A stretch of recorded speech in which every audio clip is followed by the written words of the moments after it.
Bem-vindo ao podcast Estrangeiros e Peregrinos. A mensagem de hoje será apresentada por Tomás Guidai. É muito comum encontrarmos nos evangelhos Jesus proibindo as pessoas ou os demônios de dizerem quem ele era ou o que ele fazia. E é sempre algo que nos intriga quando nós lemos isso nos evangelhos. Por exemplo, em Lucas 4:41, diz assim: Também de muitos saíam demônios, gritando e dizendo: Tu és o Filho de Deus. Ele, porém, os repreendia para que não falassem, pois sabiam ser ele o Cristo.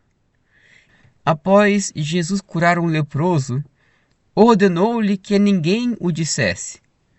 Mas vai, disse ele, mostra-te ao sacerdote e oferece pela tua purificação o sacrifício que Moisés determinou para servir de testemunho ao povo.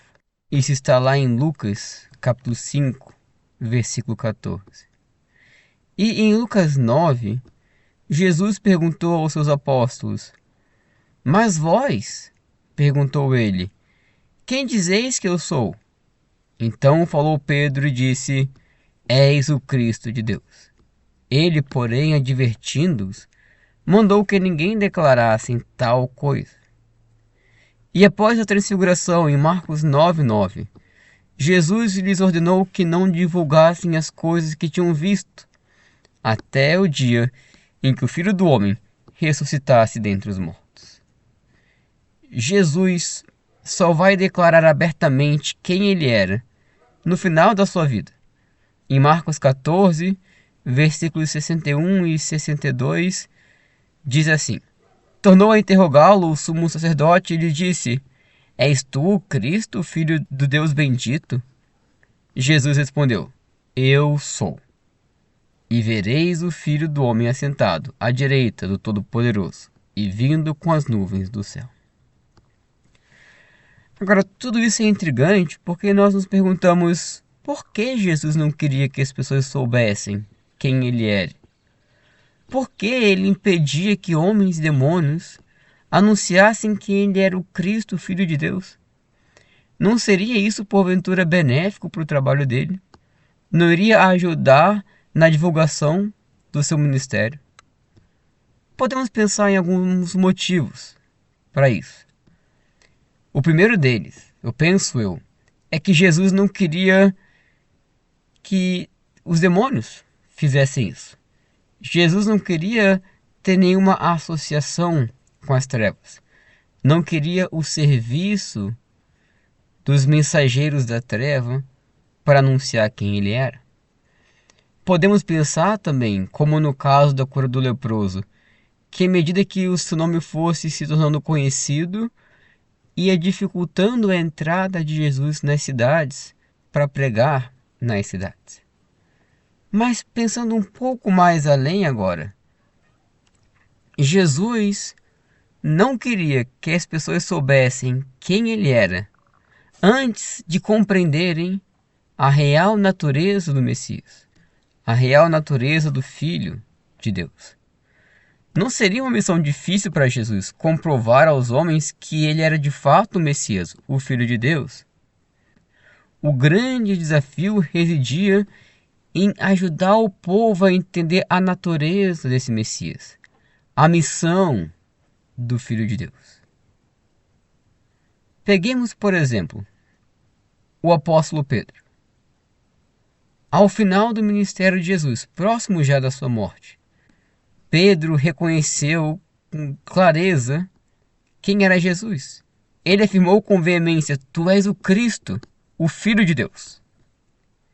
Todavia, instantes mais tarde, ele demonstrou não entender a natureza do Messias, quando ele desencorajou Jesus de sofrer, de morrer, dizendo que isso não aconteceria com o Messias.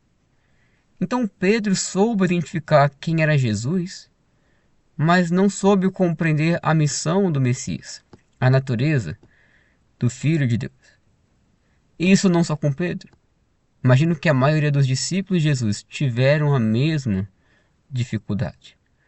Por isso que Jesus não permitia que as pessoas saíssem anunciando quem ele era, pois ele queria que primeiro elas compreendessem o que significa ser o Filho de Deus, ser o Messias. É interessante pensar que Jesus não queria simplesmente atrair as pessoas para si. Se fosse esse o ponto, ele poderia ter realizado ainda mais milagres, ele poderia ter declarado abertamente quem ele era, mas não era o objetivo dele. Ele queria atrair as pessoas com o entendimento correto. A sequência que Jesus utilizou não foi atrair para ensinar, mas ensinar para atrair.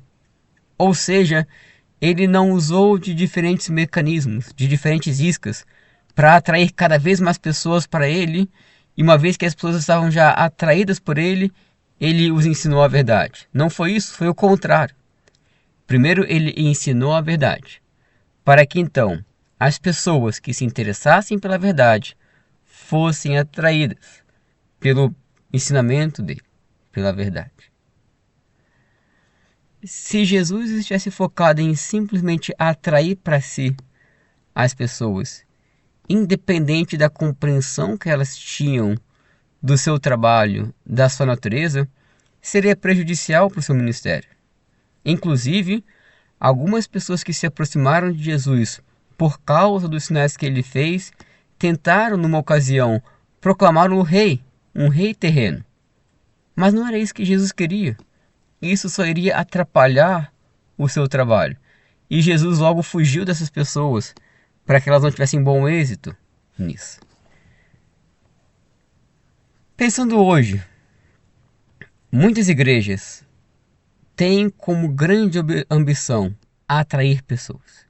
E só focam nisso, em querer atrair mais e mais pessoas.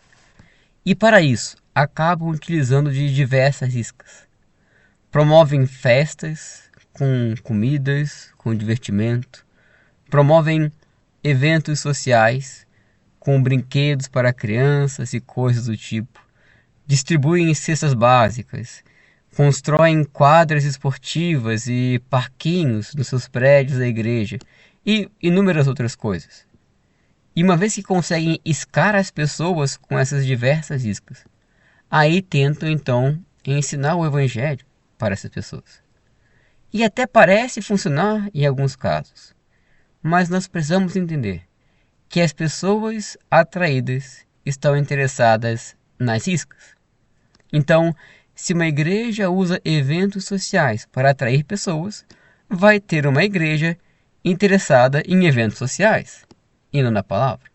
Se uma igreja usa de jogos e quadras esportivas para atrair pessoas, vai ter uma igreja cheia de pessoas interessadas em jogos e esportes.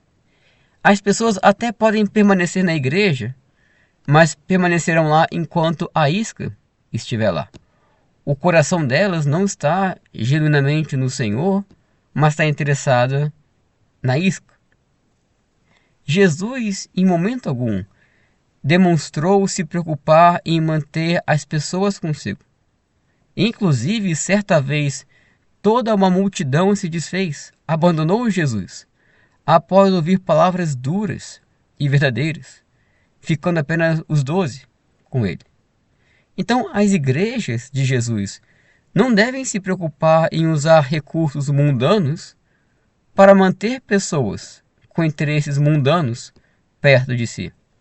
A igreja deve se preocupar em pregar a verdade. É a única isca que a igreja deve utilizar, para assim atrair pessoas que estão interessadas na verdade, para o Senhor, para a igreja do Senhor. Assim como o Senhor, o objetivo das suas igrejas não deve ser simplesmente atrair pessoas, ter um grande número de pessoas na congregação, mas deve ser ensinar a verdade, por dura que seja, e mesmo que ninguém se atraia por ela. Atrair pessoas com iscas terrestres vai encher a igreja com pessoas que buscam as coisas terrestres. E isso vai atrapalhar o serviço da igreja. Porque uma igreja cheia de pessoas interessadas em coisas terrenas vai focar nas coisas terrenas e não nas coisas espirituais e não empregar a verdade. E isso não é o trabalho da igreja e vai atrapalhar o trabalho que Cristo deu à igreja. Então, meu objetivo com essa mensagem é que possamos continuar buscando e que Deus nos ajude a entender e nos ajude a lembrar sempre o propósito da sua igreja e a sua missão de sustentar a verdade. Obrigado por nos acompanhar nessa jornada pelas Escrituras.